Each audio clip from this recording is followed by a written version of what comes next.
வெற்றிவேல் முருகனுக்கு அரோகரா. யாமர்க்கு பயமேன் என்பது முருகப்பெருமானின் அருள்வாக்கு. குன்றிருக்கும் இடமெல்லாம் குமரனிருக்கும் இடம் என குன்றுகள் தோறும் கோயில்களை கொண்டுள்ளான் முருகப்பெருமான். அத்தகைய முருகப்பெருமான் பிறப்பை பற்றி புராணக் கதைகள் என்ன சொல்கிறது என்பதை அறிந்து கொள்ளலாம். முருகன் வழிபாடு. முருகனை வழிபடும் வழக்கம் பழங்காலந்தொட்டே இருக்கிறது. முருகரை மட்டும் வழிபடுகிறவர்களுக்கு கௌமாரர்கள்னு சொல்லுவாங்க. கௌனா மயில்னு அர்த்தம். மரம்னா சூரசம்ஹாரம் நடந்த இடத்துல மரமா நின்ற அசுரனை முருகர் மயிலா ஏறிக்கொண்டு அருள் பாவித்தார். தமிழர்களுக்கும் முருகனுக்கும் உள்ள தொடர்பானது நெடுங்கால பிணைப்பாகும்.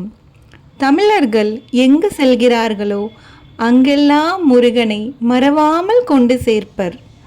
அவ்வாறு இன்று தமிழகம், இலங்கை, மலேசியா, சிங்கப்பூர் உள்ளிட்ட பல நாடுகளில் முருக வழிபாட்டை தொடர்கின்றனர்.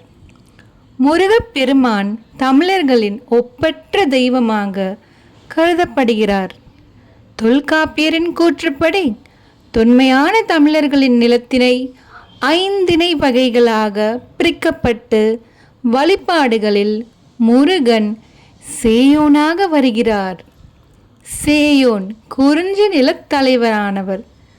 முல்லை நிலத்திற்குரிய தெய்வமாக திருமால், மருத நிலத்தின் தெய்வமாக இந்திரனும், பாலை நிலத்தின் தெய்வமாக கொற்றுவையும், நெய்தல் நிலத்தின் தெய்வமாக வருண பகவானும் இருக்கிறார்கள்.